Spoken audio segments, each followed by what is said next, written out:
Happy weekend from Fextralife. If you've been too busy to keep up on the latest in the games we cover, or are looking for a refresher, we've got your back.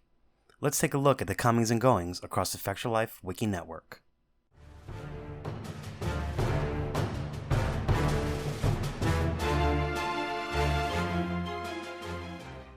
Dark Souls 3 released a brand new gameplay trailer for the upcoming Ashes of Ariandel DLC. The trailer shows off the snowy environment we will be traversing, as well as new enemies and bosses. You can check out the trailer here. Heavy spoiler alert. Those who want to stay in the dark should avert thine eyes. The new DLC is coming October 25th, which is only 30 days away. It's bringing 15 new weapons, 4 new armor sets, 4 new spells, and a dedicated PvP zone called the Hollow Arena. Excited? From Software president Hidetaka Miyazaki has confirmed that the developer is working on 3 new games, one of which is a new Armored Core. The other 2 are mystery projects, with one being in the vein of Soulsborne games and another described as a weird title. We can't wait to see what they have in store for us. Destiny saw the release of the new Rise of Iron expansion this week. The expansion brings a whole new story, new strikes, a new raid which unlocked this past Friday, as well as new gear along with a light level increase. Seasonal events and Sparrow League racing are also on the agenda for the rest of the year, invigorating the player base as the game enters its twilight. Nioh has released the survey results from the latest beta demo. The player feedback they have gathered has been valuable in determining changes to the game.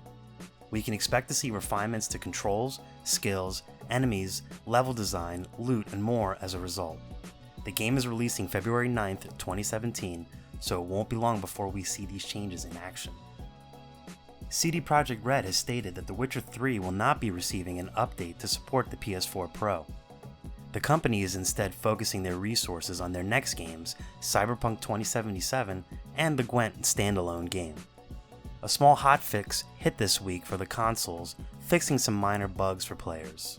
And speaking of Gwent, the game received a Kill the Server stress test this past Friday. Codes were released through their Facebook and Twitter, and were on a first-come, first-served basis for players who registered for the closed beta.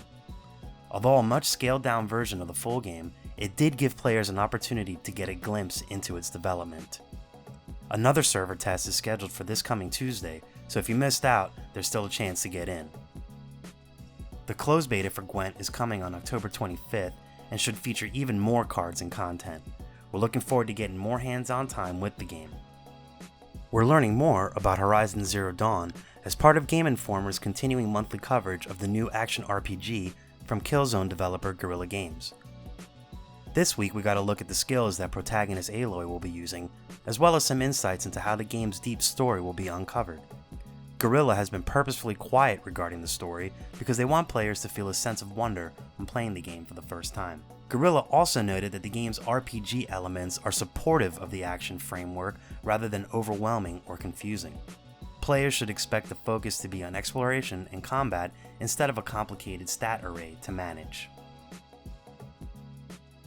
Ubisoft is committed to righting the issues with The Division and have announced that the public test server will be available for players next week on PC. The server will help test out new updates for compatibility before they go live for the public. In a further demonstration of their ongoing commitment, they have released a preview of the sweeping changes that the upcoming update will bring to the game. The tweaks are numerous, but the end goal is to bring about balance and give players a steady feeling of progression. We'll be sure to monitor the developments. A new update for Overwatch is available in the public test region on PC. It brings some tweaks to several of the heroes like Ana, Widowmaker, and Junkrat, as well as some general UI fixes. Check the patch notes on the wiki for the wrinkles it irons out. The Elder Scrolls Legends revealed their new monthly reward card for September, and it's called Histgrove, an endurance card that helps boost your magicka as well as gives you the opportunity to play 2 beastly Leviathans. If you've been seeing purple in your nightmares, this card is not going to change that. The Intrepid card game also received an update this week with some adjustments as well as the introduction of a starter pack in the store. Check the wiki for the full patch notes. Elder Scrolls Legends is in open beta presently on PC and will release sometime later this year for PC and for mobile. Tyranny released a new video this week which walks us through spell creation. Players will be able to gather different sigils which they can mix and match to create different spell effects. Spells can even be given custom names.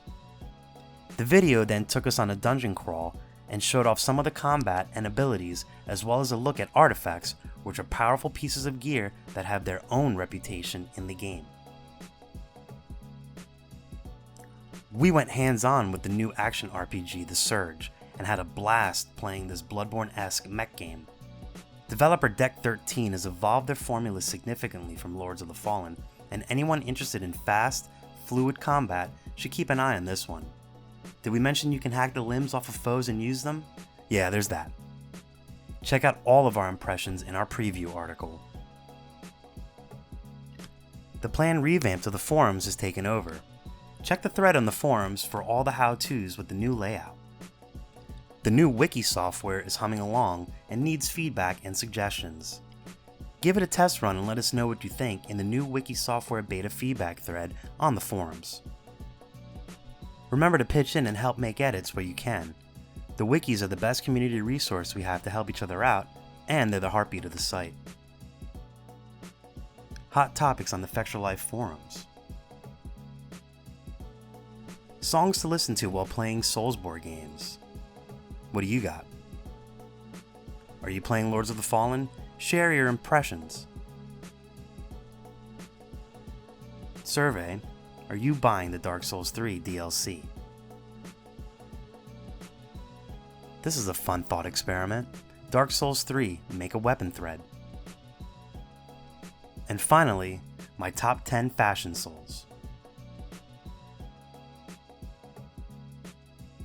Community member Scar85 won this week's Community Lotto. Congrats on the victory. Gamble those souls. The Community Lotto draws every Wednesday morning and is a great way to quickly amass those lucrative souls and exchange them for items in the item shop or stash them in the Fextralife bank and become the most rich banker in the land. That's a wrap for the Week in Wikis. We're looking forward to another great week of gaming fun. Don't forget to check out our VIP program for some exclusive supporter benefits, and budding writers should take advantage of our Become an Author initiative. Thanks for a great week, and as always, keep checking in with us for news, reviews, YouTube streams and vids, and general wiki goodness. Follow us on social media for all the latest and greatest. The more followers we get, the larger the army of the Fexes grows.